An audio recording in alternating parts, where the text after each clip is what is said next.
Sit down. Watch the cord. Which is it?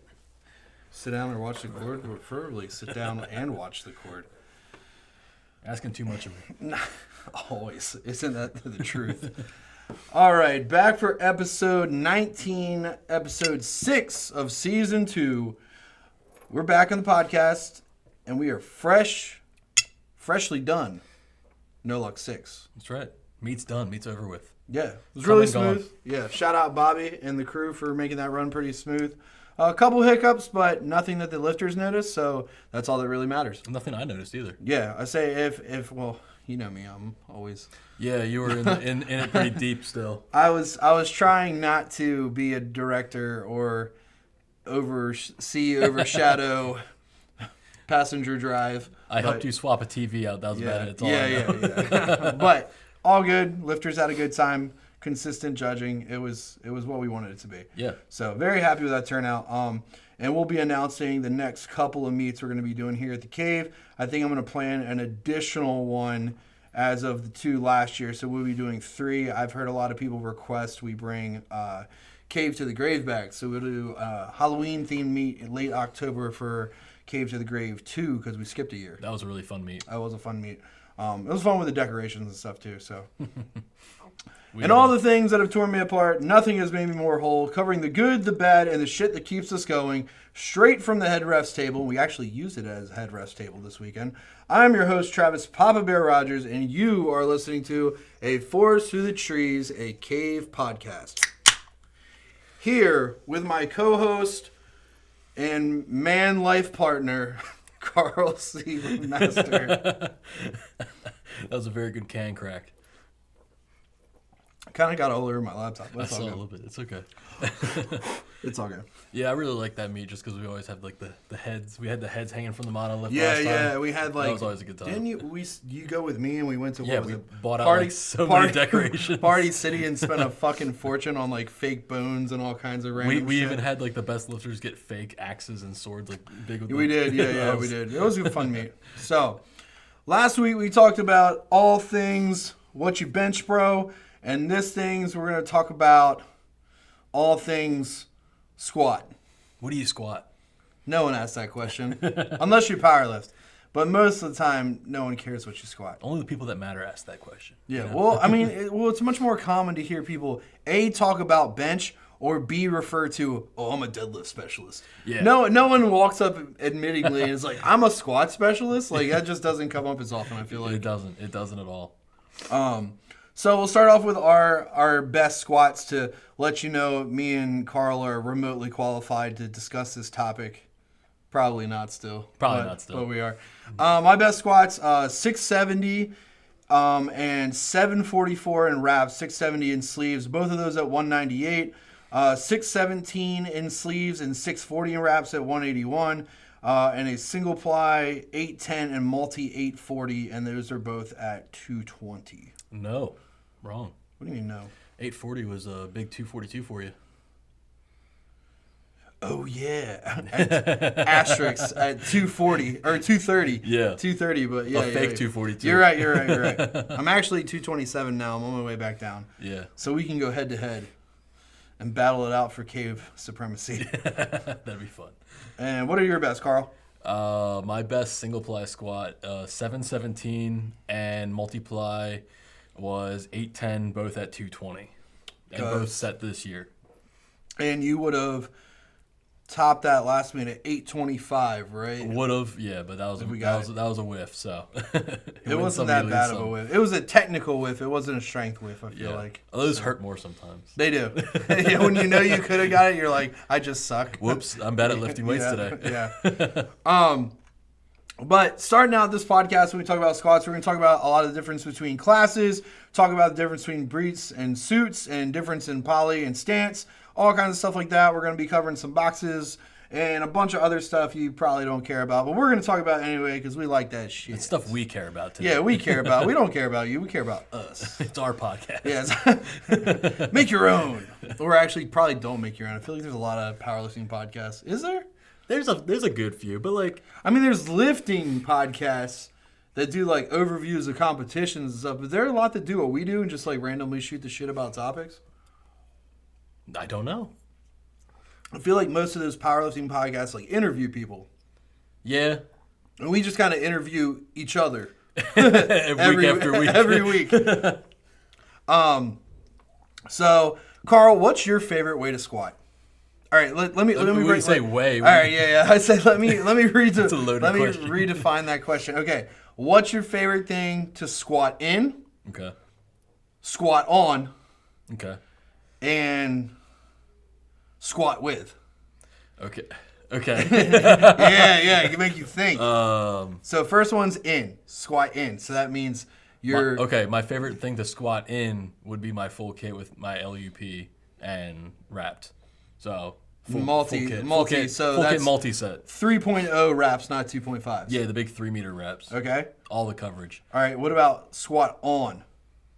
Now, when you say squat on, what type of bar? What's your favorite bar? And this could include DE work. It can include like just your favorite enjoyable like squat day. If I'm going for a straight bar, I like to have the big. No. What? It can't be a variation. It's got to be like, this is my favorite bar. Okay. One and done. Favorite, probably the GCB. Yeah. The giant camber bar. Okay. That's my favorite by far. Okay. Like out of all specialty bars, like all bars included, like that's the one I would go to. That's your favorite. So when we do ME effort days, you really like the loaded chain to the box where it's like balls out. Yeah, that's my favorite on that one. bar. You can overload like a fuck ton. Yeah. Makes you feel like super strong, but it's really like, hey man, you didn't actually have all that, but you can count it. All right, and your last one is with. So that could be like a box, chains, bands. I like bands. If I could take bands to a box all the time, that's what I would do. Like that's your favorite DE method? Yeah. Okay. That's fair. That's my favorite. I would say for me, to squat in, squat in, even though it scares me the most, my favorite is briefs with sleeves or briefs with wraps. Yeah. Because it makes me still feel like I'm raw. Like I'm like a raw cheater. You're in your glory days. I'm in my glory days, so I'm like I can still do this. Nothing on your shoulders. Yeah, it's okay. Yeah, I'm fine. My tits are still out. I think especially like the other week when I went shirtless the whole time. I'm like, I'm raw, dude. Look at this. This is skin on skin. Just wearing pants. That's all. Just real fancy pants. So definitely would be. I would say briefs with sleeves is probably my favorite, even though that's the scariest for me, given my injury history. And then I would say you already know it's Duffalo all day for me. Yeah, you love the Duffalo. Not a Buffalo either. It's got to be Duffalo. I really like Duffalo. I was on the Kabuki Pro team for like a year and a half, 2 years, and that was my shit. Once we got that, I have an OG Duffalo bar before they even had the inserts with like the mask on it and all that. Yeah. Mine literally just says Kabuki like imprinted on the side. So it's like the OG Duffalo bar, and then we have a nice one that's like the zinc oxide all decked out. That one's got some sharp. Yeah, well it's all decked out so it never like fades and shit. Like my other one's beat to shit. We even have tape on that one. Yeah, don't we do. But that one, that's gnarly. Yeah, so that one's my absolute favorite. Duffalo bar by Kabuki. And then I would say with I'm no box with chains. No box with chains? No box with chains. Like free squat with chains. Okay. I like that. I like that. I don't know why. I like it too, but it always makes me feel better on the pick. Like it makes me feel more not comfortable on the pick like I'm comfortable doing it. It makes me feel more prepared for heavier picks. Okay, I would benefit way more from free squat with chain than I would banded to a box. But for you particularly, yes. Yeah, but I just can't get away. I love it so much. Well, I mean, the question wasn't what would be good for me. It's what do you like? It's my guilty pleasure. I love my banded to a box. So since we're already on that, we'll talk a little bit about that and then go to the boxes because we do want to talk about some boxes today. Different methods, how people use them, how we use them, why I use them that way. It may surprise you. And there's multiple ways to skin a cat. Obviously, me and Carl aren't like the end all be all. We've picked up stuff from Westside. We've picked up stuff from other people we follow. We've traded ideas with coaches, all kinds of stuff. So however you feel it benefits you the most, honestly, and your weaknesses, that's what you should go with, period. Yep. But difference between briefs and suits. So if you're in single ply, I think we talked a little bit about this last week with the shirt. You're not allowed any type of Velcro, right? So it's got to be one solid piece of poly. So in a squat suit, most people will do a tighter fit, and you can choose between a RS or a WS, meaning like a narrower versus a wider squat stance. Like my single ply suit is narrow stance. Yep. Because even though I am wider than I used to be raw since surgery and stuff, I am still considered I'm still very narrow. I'm like a little bit outside shoulder width. Yeah. Which is weird to think that's wide to me. You know what I mean? Yeah, yeah. It's definitely not compared to like a lot of the normal like equipped squats you'd see though. I would say squatting in a single ply suit is not easier like competing wise or performing wise, but easier in being in the suit. You know what I mean? Because you got less shit on. You pop the top when you get off the platform. You know what I mean? You're in. I think there's just less gear. There's less gear. There's less. Now you could argue say it cuts into you worse, and that's the those suits are tight, man. I don't know. That's the part that's got me thinking about it because like anytime I know you run your tights, your tights, your suit's really tight. I run my tights on my tights and my suit tights on top. So I like it when it takes Carl and another guy to push me into my single ply squat suit. You push your arm down, I'm gonna pull the strap up, you pull it back to get over his shoulder. I'll never forget when it was probably the last heavy squat of the one we did before my birthday. Yeah. And me and Rob was pushing me in, and we had a little tiny tear in the chest plate because he was trying to get it around my shoulders. Yeah. And it was just so fucking tight. See, I never ran my single ply stuff as tight as you. Also, bunny ears. I don't think a lot of people know that. When you tab your suit in order to make your straps tighter and so it's not as loose if you want to squat that way. The rule is it has to be like a bunny ear or a tab that flops, right, with the stitching underneath and that part protruding off the rest of the strap. You're not allowed to fold it and sew it back to the suit because technically that would form another layer and be considered multiple plies, so it would imply that you were cheating. I've heard of people taping those, just like pulling up and like taping around it. I would be scared. I would not trust that, dude. I'd be scared. I mean, you and me do a really good job because me and Carl hand sew our suits. Yeah. We sit down at this table and we go to just get our sit here out and knit together. You learned that off of me too, didn't you? I did. Yeah. Because I got that suit and you had something an F8 suit and I was like, oh, I'm gonna get this single ply suit and I just went a size up from you, but then the straps were a little bit too loose, so I had to take like 1.5 inches, 2 inches bunny ear. Because I even did the torso in mine. Yeah, you got. I have those little red lines, so I have streams on the torso. Fully custom. Yeah, and then you are allowed to actually squat in just briefs in competition, but you would have to pull a singlet over top, so it can't be exposed. Like you still have to pull your singlet up over top of your briefs if you're not wearing a top half like full suit. Then of course, when you get into multiply or unlimited being the only difference is the bench shirt, you would still probably be squatting in multiply, but it usually requires briefs of some sort, 1 to however many plies, generally 2 to 3, and then with your suit, whether that be a canvas old school suit or a lace up like a LUP or like the new F8 suit that I just got that I'm really excited about breaking in. It's in that box right over there. I just got it. It nice. Very nice. Very clean. That I will be trying sometime, hopefully within the next month. Try and get on this week. But big difference with all that is just the amount of pressure and layers you can handle, and then also that trade-off to have that much support but still be able to hit depth. Yeah.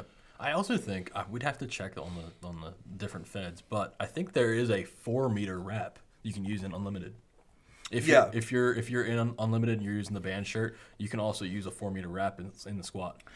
If you're truly competing unlimited in a fed that allows like real unlimited rules, it's supposed to be like the Wild Wild West. Yeah, it's about like as much gear you can handle. Smoke them if you got them. Yeah, which is weird because what fed just allowed that, but also had cap limitations on. We talked about it last week. WPO. It was the APO. APO. I just allowed that, but obviously whether you're in these kind of suits, your stance can greatly alter. Like historically, we would say if you were a multiply squatter, most people would think of a lot wider hips, wider into the actual mono. Obviously, you're not walking it out. And kind of doing that more like ballet, plie style, like Dunkaroonie, versus like, I think, and one of the reasons I like single ply so much is you can get that more in the middle crossover. Yeah. Where it's like, I feel support as a single ply lifter, like in gear, but I can still get away with like a lot of old habits like I do with how I squat low bar. Yeah, the old dog can't break into new tricks. Yeah. But I mean, I've gotten away with it in multi too. It's just a lot harder. Yeah. You're a much more, I would say, and I always compliment you on this. This isn't even a podcast say out loud. I tell you this in person all the time. I am very jealous of your squat. You have a very pretty squat. It's a traditional. Yeah, it's very. It looks very historically accurate. I would say I still have a closer stance compared to a lot of things I said. I think so. Yeah, but also remember how long you pulled sumo for, so I think you really like helped yourself, did a favor in that way too. Probably. My toes are definitely not touching the sides of the Yeah, you're not like really expanded. Excuse me, all the way out. But I mean, because me and Carl both rocked LUPs for our multi. That was my first kit that I tried in multi, and that's what I still have and I'm still rocking with. And you're doing 3.0 atomic wraps, atomics with the rubber grippers, and I'm doing 3.0. I did have 2.5 atomics, which I gave to Carl that were mine for single ply, and then I now switched to both 2.5 in single and 3.0 overkills for mine. I would really like to try the overkills sometimes. I got that extra pair. I'd like to throw them on just for a day. Yeah, they're different, man. It's really hard to explain.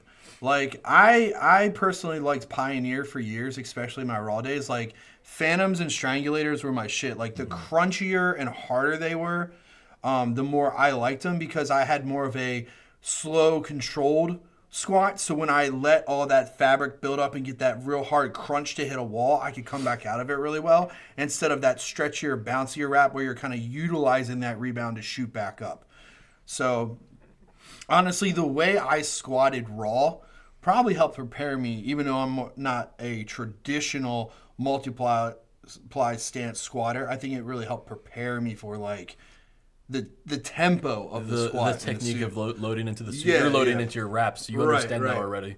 Yeah, that's a hard thing to comprehend. If you're coming from a raw squat where you're dropping in and you're dive bombing into your squat and getting out fast, and you switch over into gear, you're gonna have a rude awakening once you get into some dicier situations. It might rock you in a direction. It just might not be the direction you want to go. It most likely won't.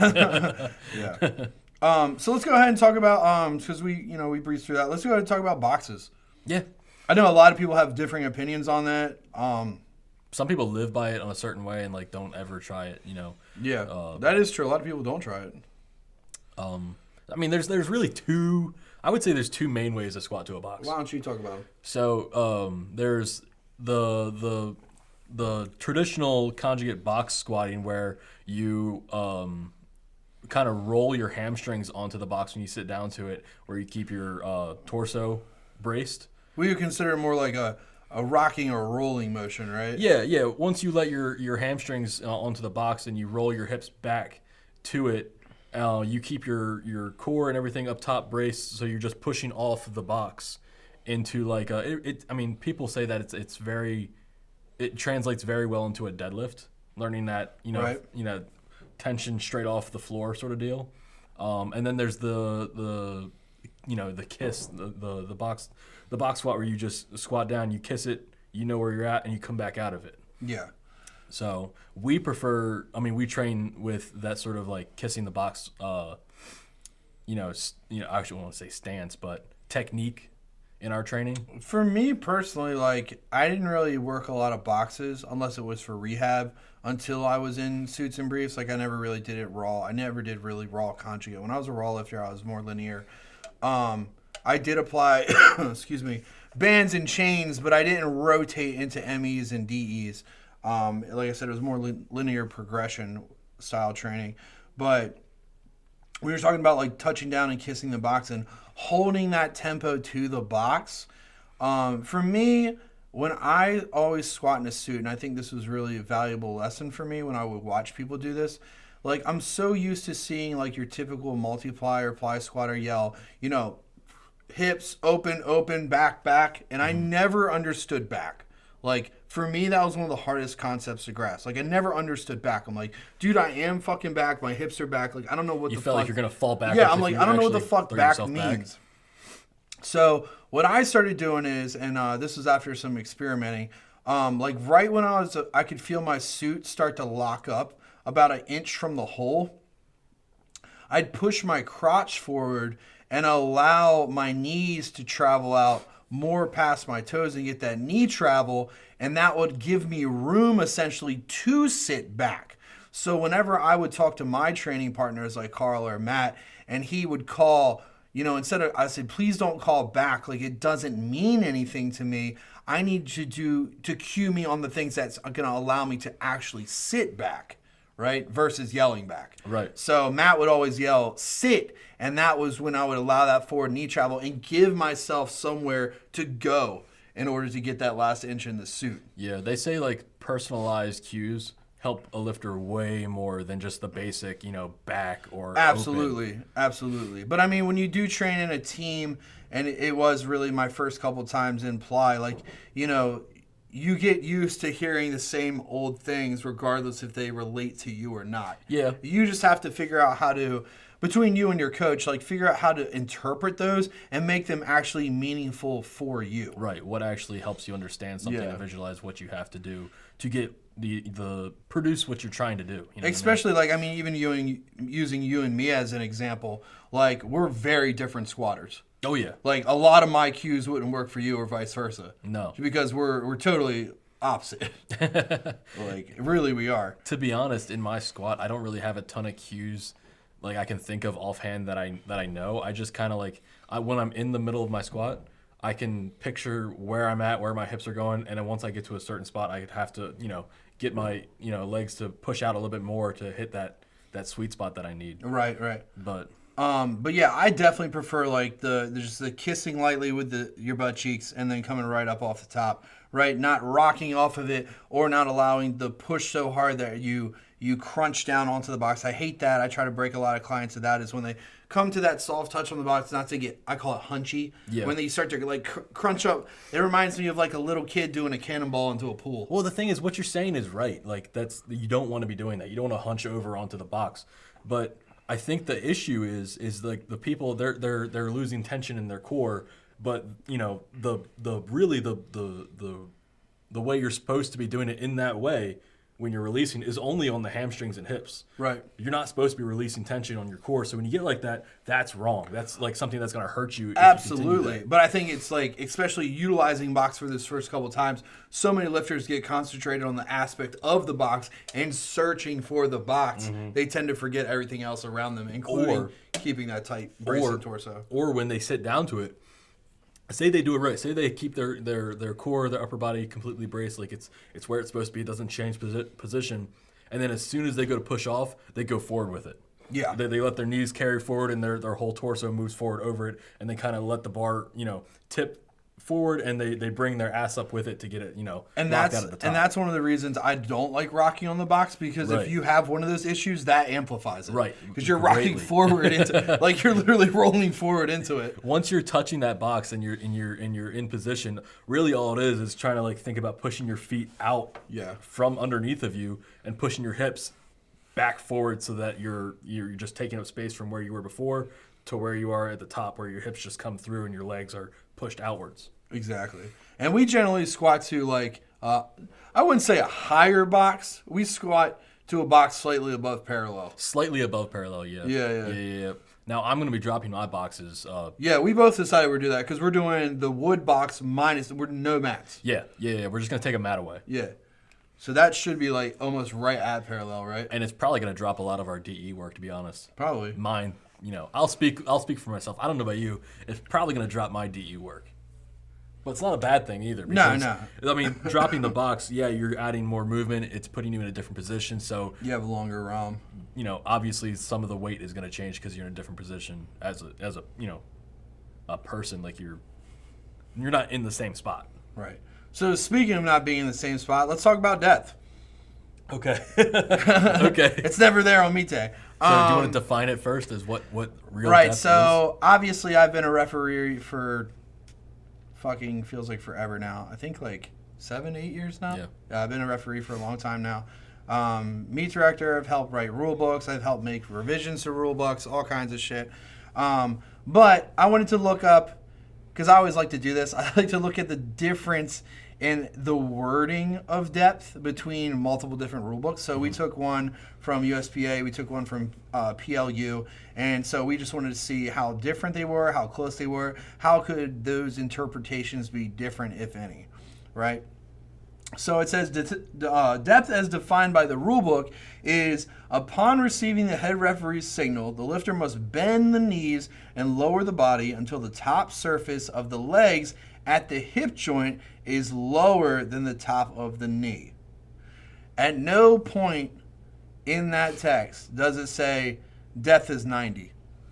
Yeah, I hear a lot of people. You know, a lot of people are like, oh, well, depth's 90 degrees. 90 but degrees. Like, they never reference that in a rule book ever. No, it's a very gym bro thing to be said. It is. Very, like if you football training like in the gym like that. And I know a lot of people ideas of 90s is like this. If my shins are like this angle, so I have my quads at this angle. Really, that's a 90 degree on a diagonal. And the other one said the lifter is required to flex their knees and hips, lowering their body until the uppermost part of the hip joint is positioned beneath the top of the knee.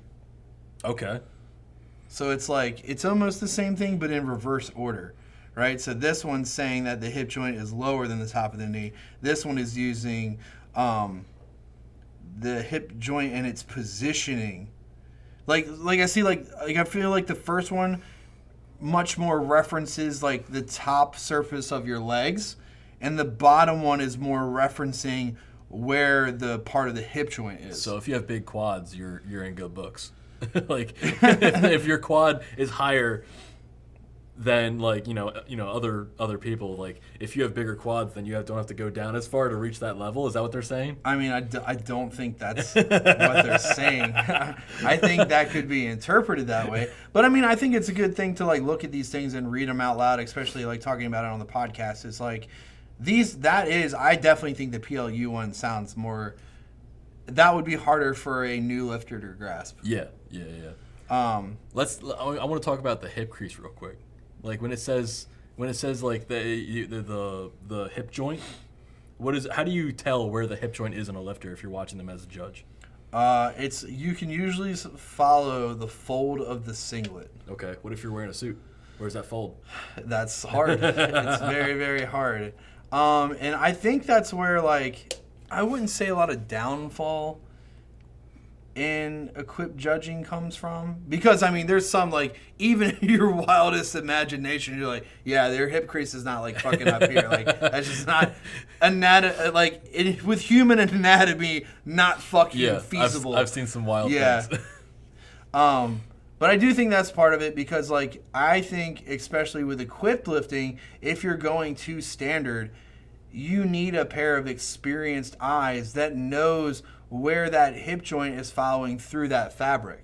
Yeah, it's hard to grasp. Well, you got fucking 4 layers of fabric, and especially, I'll say this too, especially with LUPs with the lace ups. Yeah, you get more fabric here because it's a lace up, so you get more bunchy. It's true, and it ends up being like an extra you get inch like and a half, you 2 inches get like of fabric, canvas muffin top. Yeah, you know what I mean. You get some buildup. Yeah. So I mean that's hard to tell, and it's I think that's one of the bigger issues in today's like grasp on like you see equipped squats and everyone's like, oh, they're all high, like everything's garbage. I mean they are all There are all there high. are a lot of them that are high, but I wouldn't say all of them. And I think a lot of that comes from when you get that bunch up of material right at the hip, so it's hard to tell. I mean, you have 2 inches of material build up. Your hip crease is 2 inches below where that material would be at. Yeah, and I mean, I think a lot of it comes from like underperforming judges too. Like you get like, I mean, it sucks to say, but I mean, I talked about this earlier when they like kept lowering standards of like passing referee tests, if there's even a referee test at all. You know what I mean? Like, just because someone has been in the sport for a long time doesn't always qualify them to make judgmental calls on a platform. Not at all. Not at all. And And I think you see more and more of that where, like, with less people volunteering, you get more in a bind, and we're like, well, fuck, we need a judge for today. And, like, you know, like, have you ever seen meets with, like, celebrity judges? I have seen that, yeah. Yeah, like, I mean, that's cool. It's great. Like, hey, shake hands, like, hi. It's but, cool like, to meet you. You know, I've even seen shit like the Reebok record breakers, like, passing. You're like, the fuck? Like, that person passed that? Like, they should know better. Like, but then again, like you said, it doesn't always qualify someone to be in a chair. Right. Let's talk about picking a squat. Okay, cool. What's important about picking a squat, Carl? So I say this all the time to people in here. I just get up and go. That's true. I literally just fuck it and go. No, okay. So the biggest mistake I see people picking their squats is they go too quick.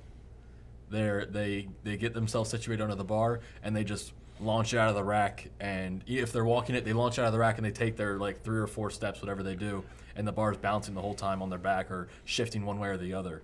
And I really like the word you use is launch, because like, yes, you want to apply tension and force.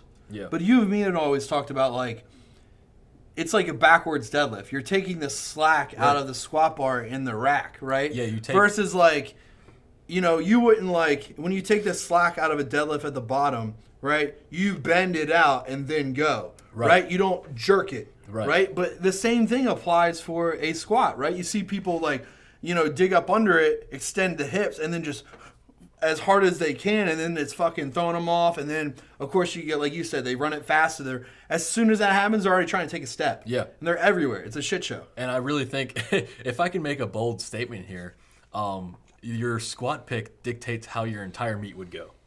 Because if you're throwing the weight around on your pick and you could, you know, do something to a vertebrae on your back, or you throw your back out, or something. Not to mention all the extra energy you're wasting stabilizing. Something even minor like that. Like, you know, if you get a bad pick on your squat, well, that could, you know, screw you up for your bench or your deadlift. Yeah. So that could dictate entirely how your whole day is going to go just by a bad pick on your opener squat. You mean, are you trying to tell me, Carl, you should be a responsible squatter? Yes. Because it may affect the rest of the entire day? That's crazy. So when you were saying something about talking about how we mimic the slack pull in a deadlift to you're getting under your bar to pick. What I always tell people when they're squatting in here is your hips are back. Say like you get under the bar, you're using the monolift. Let's just say you're using the monolift. You set your feet up. Your hips are back, and you get yourself under the bar. Your hips are back. That's when you want to take the majority of your air in before you wedge yourself under. When you're wedging yourself under, you're taking tension out of the bar. You're not getting it out of the hooks yet, but you're getting yourself under in position where the tension is loading onto your feet. You can feel the pressure push into the floor, and then you can, you know, get yourself in a right position where all you got to do is take that little, I wouldn't, you know, it's not a sip, but you're just packing that air down more. That way you're completely ready to just push your hips completely under yourself, flex your quads out, and get that bar out of the hooks. It literally pops and makes you stand up under the rack. Right. If you do it correctly, you can pick that bar and you can hold it for as long as you need to. And, you know, in a comp, you know, standard, like they're going to give you a squat command for you to start. Let's say something's wrong and they're to hold you there for like 15 seconds. If you have a good enough pick, you can hold it there for as long as you need to. And I think it's a really important, the word to use is wedge, because I think a lot of people don't apply that word to a squat. Yeah. You know what I mean? And that is a crucial fact of picking, whether it's in a combo and you're walking out or a mono, right? Like that wedge under and taking the tension out of the bar while utilizing and expanding into that brace is everything, right? Like the weight only gets heavier as your attempts go. So like if you can't master that on an opener, you're slowly sucking energy every single time. Right. Not to mention also squatting it. That's a very important word you just used there. It was bracing. Oh, I thought you meant sucking. Like everyone sucks. You suck at squatting. Yeah, most people do. You want to talk about how to brace properly before getting into a squat? Yeah, sure. So what is a brace, right? So we always think about braces like, and you'll hear me harp on this. I blow up on Instagram all the time about this. Like, dude, no one should hear you fucking breathe. Like, no one. No one should hear you breathe. Like, it's wild as shit. Like, you should be, I always tell people you need to sip your air through a straw, right? But you see people constantly, and like do the big fish gulps, like they're drowning in a tank of water. Like, every time you do that, you can feel, like, you can even watch my chest expand. Like, I can hear where your air is going, right? And so, like, that expands, and that's great. But guess what? Your belt's not around your tits, right? You're not wearing your belt. You're not wearing your belt right here, right? You're wearing it down lower, right? So you need to fill that belly cavity and expand that diaphragm and make yourself basically like an inner tube, right? A lot of people think, like, getting fat with it and getting that big belly breath, it just expands in the forward dimension here versus wrapping all the way around like an inner tube. Yeah. Right? You want it packed on all sides. I'm trying to get packed all around, Carl. All around. I always yell, Pack. fill out your belt. you always yell, pack me. That's what I'm going to start doing it now. I'm gonna use that this weekend. I'm just gonna center you up on the bar and be like, pack it. Whisper it. Whisper it, just to make sure you got the idea. But feeling like an inner tube, and that idea of like inflating, right? It's like such a big thing. So especially when you're getting ready to take that squat, and I always use like a semi brace, and then once I expand and inflate. Like, that final big push of air is what's really locking my brace and my torso into position. Would you say one of them is a muscular brace and one of them is an actual, like, inflation brace? Definitely, and I talk about that a lot more probably on our deadlift podcast. Okay. Because I always take my muscular brace at the top. Okay. But I'm not going to spoil it. Okay. But there is a very specific order I do it for deadlifts. I got you. But 100%. Yeah. One would be like a muscular brace where you haven't reinforced it with air. Okay. Yeah, it makes sense. For sure. Like, I would say, definitely, like you were talking about, my pick brace is nowhere near as big as my squat brace. Right. And you could see, and like, I'm really glad, like, I filmed that the squats we did last weekend. Because you could see it on the without video. a shirt. Yeah, because you could see me up. like, holy shit, it looks like I just blimp up. Like, that's what you start spilling over top where the belt yeah, is. and that's what you really want. Like, so when we give each other cues, we understand, like, get fat with it. Yeah, like, show me how fat you are. Yeah, like, hang your belly. Like, we really want that thing out there because the bigger that is, it's giving you more area to reinforce around and push back against that belt. I forget who coined that. Somebody said, show me how fat you are, and it's, like, stuck in my head. I just say get fat with it. But I think there's a lot of differences in as far as, like, squat stances and also, like, how you go about utilizing that position and brace and lock before you actually attempt to squat. Now, I'm really, like, I'm a low bar squatter. True and true. Like, that'll never change for me. I've done the high bar. I've done it for auxiliary lifts many times, raw, all that good stuff. Had some pretty big, high bar squats, like in the mid 600s and stuff like that. But, like, competition-wise, I never have deviated from low bar.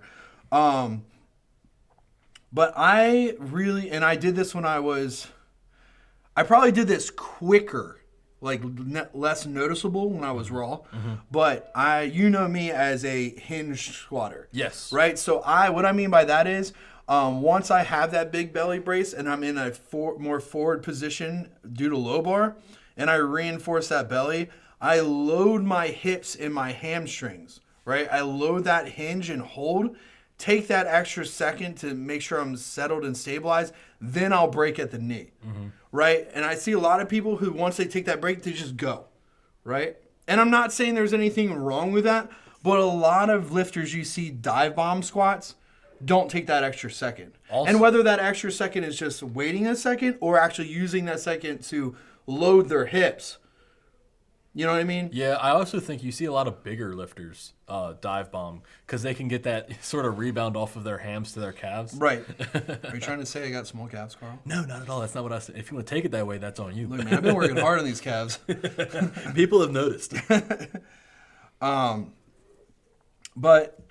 And I've already talked a little bit about, like, allowing your knees over, I think there's a big misconception. I wouldn't say misconception, right? Like, correct me if I'm wrong. You probably know more about this because you squat closer to this, than I do. But, like, a lot of people want your calves, like, parallel. Are you talking about shin angle? Yeah. Okay. My bad. Yeah, shin angle. Sorry, you got me all hooked up on my giant calves now. Yeah, I mean, it's people say, okay, this is going to go back to box squats. Mm-hmm. So your box squat stance should be different than your free squat stance if you're doing the traditional release on the box type of technique, and that carries really far into like your shin angle is going to be, they say, negative shin angle because it's reaching like your ankles to your knees are going to be further out, so your shins are going to be at an angle going back inwards to you. Now, when you're in an actual free squat, I found it way more comfortable and more like a stronger stance to have my shins to be like straight up and down rather than at a negative angle. Right. Just by looking at the position, what would be a stronger position? Two pieces, like two steel rods that are going down into the ground, or that steel rods that are going ones that are already bent. Right. Yeah. Right. So yeah, it makes sense. That's my position on it. I think mine are always probably out because I'm getting here, rotating in, and then allowing that knee to travel forward. Yeah. So I'm always constantly. I'm always starfish, bro. I'm always going out. You'll see me set up for, I don't know if you've noticed this, but when I set up for a squat, I have my legs out pretty far, and then I take them in about a half inch or an inch both sides. Yeah. But that's like, that allows me, like, if I'm setting up, I have my feet out, I put my chest up to the bar. My chest is telling me where the bar's at, so I know it's at the right height. And then once I see my feet, I make sure that I wear the Chuck Taylors, I wear Converse when I'm squatting. If I can see the full rubber end, the rubber toe of the shoe, I pull them in. I know that my feet are in the right spot, and I can just wedge myself underneath the bar. That's important to talk about. What? Shoes. Yeah. What do you squat in? I squat in Woobies. Woobies. Woobies. Woobies are like wider military grade, like assault Converses. They're supposed to be a lot more durable. I found them on, lo and behold, on like an Instagram ad. Before TikTok Shop was more available. I bought them off the TikTok Shop. Yeah, I mean it was basically Instagram's version of that. Before. They were discounted. they were not discounted. They're like $120. But I really like those. They have a little wider toe box, which is weird for me because I used to squat in heels when I was roller reps. Yeah. Because I used to be able to sit back into the heel. Right. Now, okay, talk about that real quick. Why do people use heels? Porsche. Sorry, Carl. Thank you for this direct shot at me. Poor ankle mobility. Poor mobility in general. So that'll if with that poor ankle mobility, it allows you to get to a more comfortable depth position. Correct, and also gives you room to sit into the heel. So that wasn't meant to be a shot at you. Keep a more upright angle. Okay, good deal. I'm sorry about that. No, that was hilarious. Yeah, but thinking back about like me walking stuff out of a combo that heavy in wraps in heels on a carpet, it sounds so scary, dude. like those little tiny Nike like Romaleos. Yeah, like, I'm like, dude, little like tap shoes. Yeah, and you got like 7+ on your back. Yeah, that's fucking stupid. Thanks. Yeah. I see some of these like IPF single ply lifters that have like a 9+ on their back walking out like 2 feet. I would never want to try that. Keep her short and steady. If you're more than 2 steps, I feel like that's too much. Yeah. Because my thing is always like pick, settle, 1, 2, settle, check feet if you gotta do a little shimmy, wink, get your feet in your correct knee angle, right, and then settle again. Notice how I settle between each of these things. You take your time. Well, it's because you're never wanting to create extra bar movement. Like, I don't understand the squatters that are like, and like, dude, the bar is bouncing. Oh, God, I'm so glad I said that. Stop fucking shrugging. Stop shrugging, you stupid motherfucker. Stop it. You're dumb as fuck. Like, you're just creating extra movement in the bar. Like, going, like, and if your judge sees that and it drops position on your back, they can deem it as a dangerous or unsafe bar position and command you to re-rack the weight because you're a dipshit. Yeah, if you start shrugging the bar up and down, there's a high likelihood that bar could slip one of those times if it's bouncing, and then it's going to come straight down onto the spine. Yeah, you stand that risk. It's already creating bar movement. Like, It's just dumb all around, and all it is a bad habit, and you've seen one of your favorite lifters that was strong enough to get away with it. It's also likely if your knees aren't strong enough, it's gonna break at your knees, and you come back up with it. Yeah, which would be an up down if you already have a start command. Which happened at the meet we just had. Yeah, yeah, yeah. It did. I saw it several times where people are shrugging the bar up and down, and it breaks their knees. They come back up with it, and then they start their squat, but then they already got their red light set. So, you wasted energy doing that, and then squatting to begin with. Yeah, stop it. Just stop it. Yeah. Right. We'll leave them alone. All right, so what were we talking about before? We can talk about, speaking of that transitions right into weaknesses in a squat. Okay. We should talk about weaknesses and a little like how we would probably approach fixing them. Let's just start with the most obvious. Failing a squat out of the hole. Out of the hole? Out of the hole. I would say that's, it depends on your stance. Are you a close stance or are you a wide stance? Let's just use you for example. Wait, okay. Can't we use you for example? Didn't you miss your last one out of the hole? Sure did. Let's talk about it. I mean, that wasn't a direct shot at you, Carl. Let's talk about it. Too soon? So we called that a technical, miss, not a strength miss. Right. But let's talk about it too, because I was not strong enough to hold my stance, my technique there. I wasn't strong enough to be technically accountable. That's a really long-winded answer to say I wasn't strong enough. Yeah.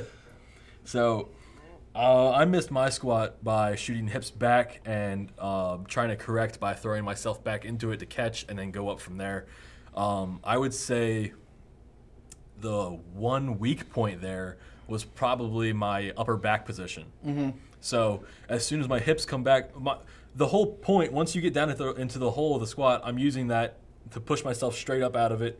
But what happened is my hips decided to go up, but my upper back and the bar is like, no, you're going to stay right here. I'm going to hold you in this position. Well, I think especially more dangerous in that position. Dangerous is in to not get the lift dangerous, not safety dangerous. But like for you, you're such a more wider upright squatter. Yes. The position you're describing now is like, that's like my primary position. That's like my game day position. The only difference is the bar is high bar on me and it's low bar on you. Yeah. So that bar is on my neck now. So your center of gravity is way different. Right. That bar is going to travel forward if I keep letting it go forward that way.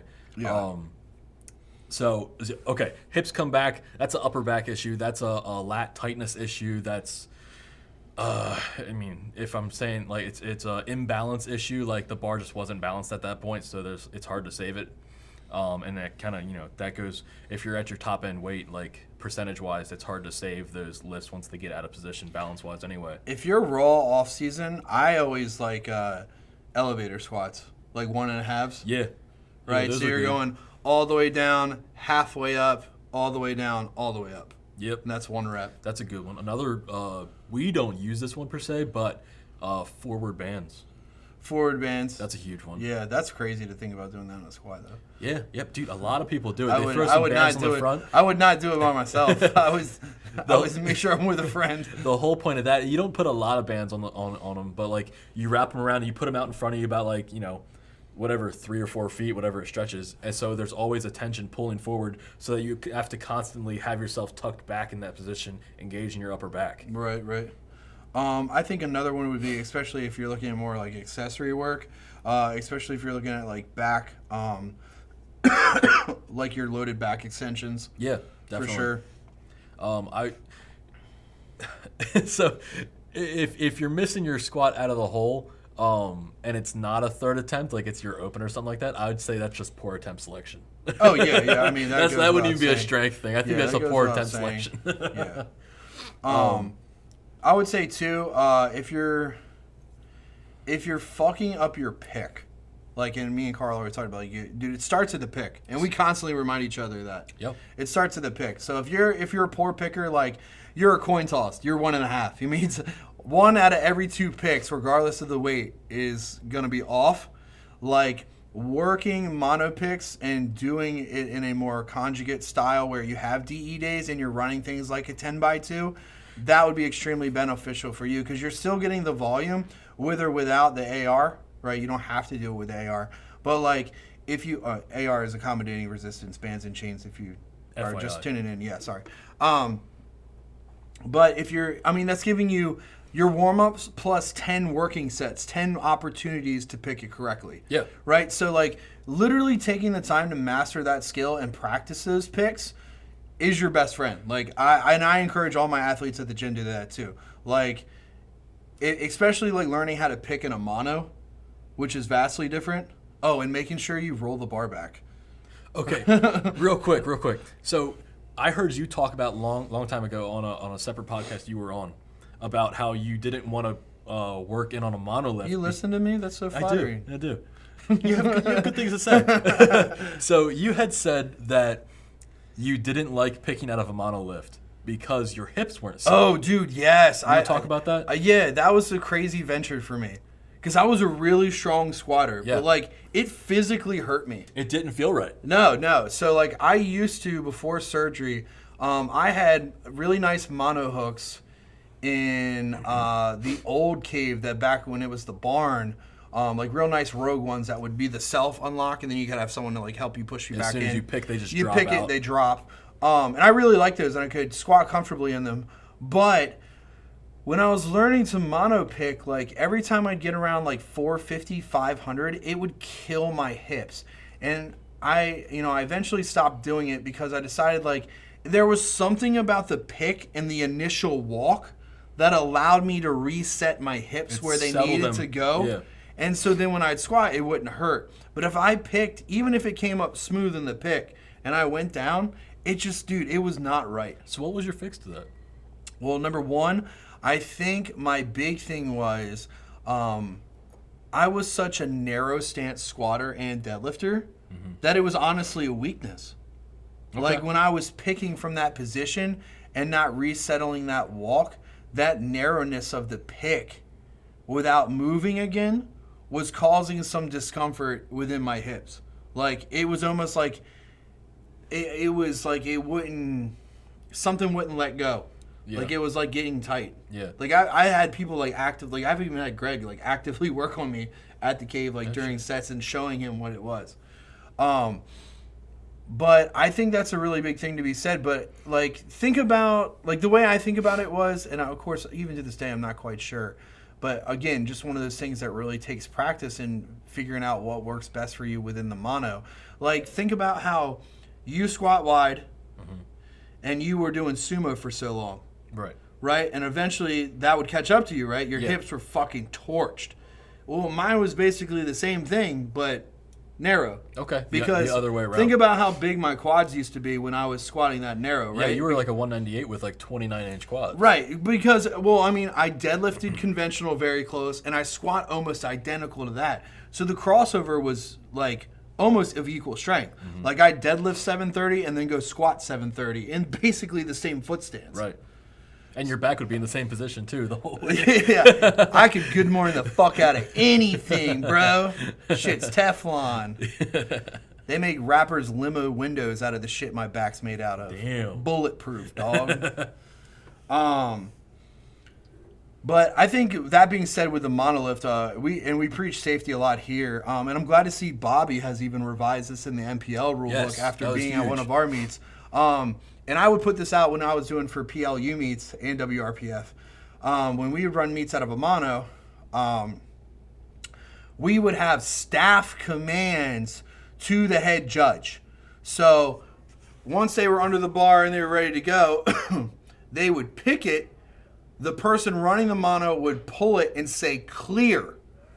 That would signal the judge it was safe to call squat. Once the lifter returned to top, the person would pull it down and say lock, and then that would let the head referee know it was okay to say rock. Because if not, sorry, I'm burping. This was really good. I'm like burping in between each word. They would push the lifter back in before the monolift was locked. That gets really And sketchy. it would swing the arms out. So you had a high chance of that lifter barreling forward at the end of the squat, even if it was a good one. Yeah.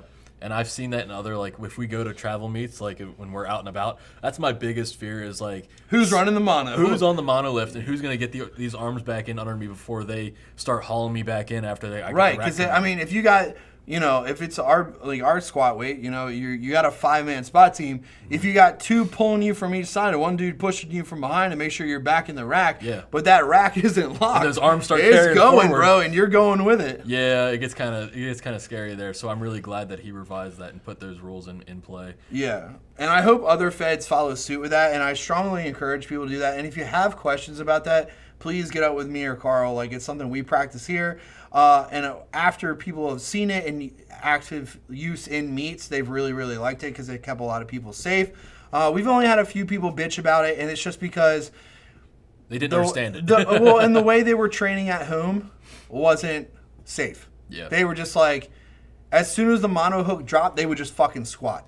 They weren't waiting for anything, which you should never be doing that anyway, because say someone picks, something happens, and you've already dropped it out, whether they're fucking ready for it or not. I was just about to talk about this. Yeah, go ahead. Yeah, we had several times in training up to my last meet where my picks weren't good. I was just I didn't know what was going on. I do my whole setup or my feet, and I go to pick, and my picks, I think I was just unconditioned in my heavy picks. And I'd go, I get it up, and as soon as I get it up, it's carrying me forward, and I have to put it back down and get myself recentered underneath of it. So if that wasn't the case, if you or say Matt or whoever was on the monolift that knew to keep it there for a second before the lifter was settled and they just ripped it out, dude, I'm coming forward, and that bar is coming with me. That puts not only me, but that puts all the people around me in jeopardy when that weight's being carried forward and it's coming down. Yeah. So in a meet scenario, it's very important to have that communication, and I think the rule that he, we ran here and that he put in place in MPL is Well, I mean, I've even spoken my piece to MJ Greeno and them when we were talking about implementing it in the PLU. Yeah, definitely. I mean, I think overall, it has no downsides. It takes a little bit longer, but like we said at the very beginning, if your pick's right, then you can hold that there for the extra. Well, what takes longer? An extra 5 seconds at the beginning and the end to run an additional staff command, or a fucking 20-minute timeout because someone had to call an ambulance? Yeah, definitely. You know what I mean? Yeah. Think about that. Also, it raises a question. I just thought of this. So if that's a rule that other feds want to start implementing, where there's rack commands and clear and locked. Keep in mind, we're only talking about monos for this. Obviously, this doesn't apply to combos. Does that person have to be certified? Does that person have to be a ref themselves to start making calls like that? That is a good thing. Because it can't just be any Joe Schmo calling commands up there. You know what I mean? I mean, but they're technically not to a lifter. He's not judging the lifter. Right. I understand what you're saying. I'm just saying he's not physically judging. It's just a question. Would that be something that would have to be done? Probably in the future? not, because some people who help run computer don't have to be. I see. You have to be an official referee to touch a scorecard, but you don't have to be an official referee to run computer. Okay. Just like you don't have to be an official referee to be an announcer. I see how that would carry, but at the same time, the computer is different than the platform. You know what I mean? Yeah. I'm not arguing with you. I'm just telling you factually what's been happening in the last 10 fucking years. Right. I'm not arguing with you. I'm just saying it's what it's been. They should change it. I agree with you. I'm just speculating. Yeah. Also, I'm thinking about this before we forget it, dude. Shout out to the team No Luck this weekend. I know we said briefly the meet went well, but help me recap everybody so I don't fuck it up. My boy Tyler Bain up at Diamond State went 9 for 9. Was he 9 or was he 8? I think he was 9. Okay, cool. I think he was Congrats 9 for 9. 9 for 9, and his first 1,500 total. Super stoked. We've been after that for a long time. My boy DJ, I think we missed a lift or two. Phenomenal guy. He also won my meet director's choice, even though, well, not meet Bear Cave Choice Award. I wasn't at a meet director. What did you say on you were up there helping with awards? What did you say? I was like, guy who has the has the gym award. The guy who owns the gym award, because I wasn't a meet director. It's an award I do at every one of our home meets, and it's basically someone who exemplifies a positive attitude, a pleasure to be around, smiling, helps everybody, just really establishes they're here to have fun, make sure everyone else has fun, and just general great to be around, responsible calls, just a good and exemplifies what powerlifting should be. And it reminds me why I fell in love with the fucking sport. Decent person award. Yeah. You're a fucking awesome award. So DJ got that from me. Got a brand new bottle of Zone Smelling Salts. But he missed a couple lifts, but I think only one or two. But we got 1404 was his total? Yeah, his first 1400. So he was super stoked. Your girl Rachel got her first 1,000-pound raw total, dude. She went 1,003. 1,003. That's fucking crazy. Missed a third squat on a depth call. I think she ended with like a 369 squat, a 220 bench her first 100 keys, and she pulled a big PR, 413. Yeah, that pull was crazy. Which was a makeup pull for the third attempt squat miss, so we had to make up some poundage on the deadlift. And now she is part of our home team here too. Yep.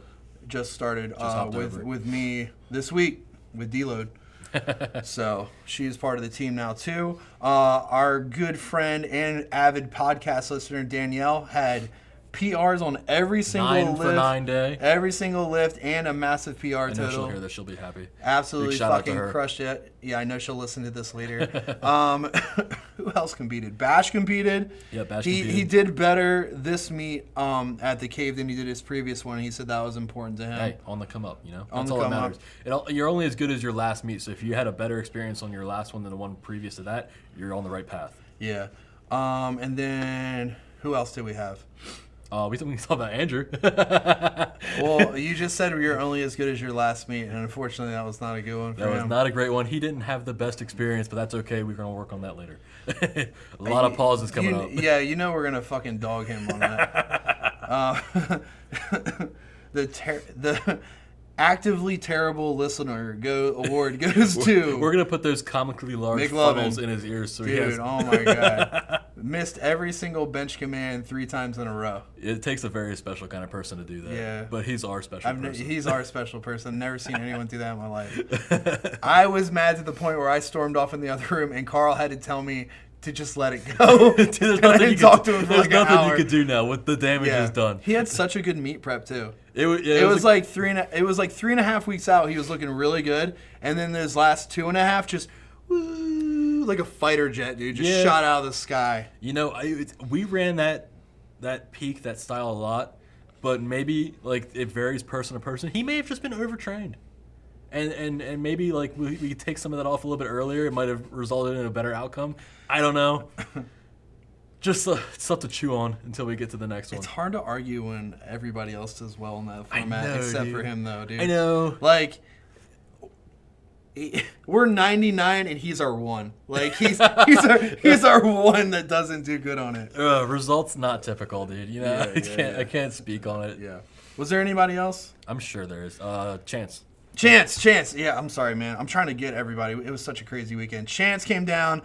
We didn't even know if he was going to do it or not. He's been working overtime and outage. And he told me some crazy schedules he was running. Man, he's been working his ass off. But came here. The award almost went to him, though, because he said, dude, I just want to have a good meet. I want to be here with you. I want to have a good time.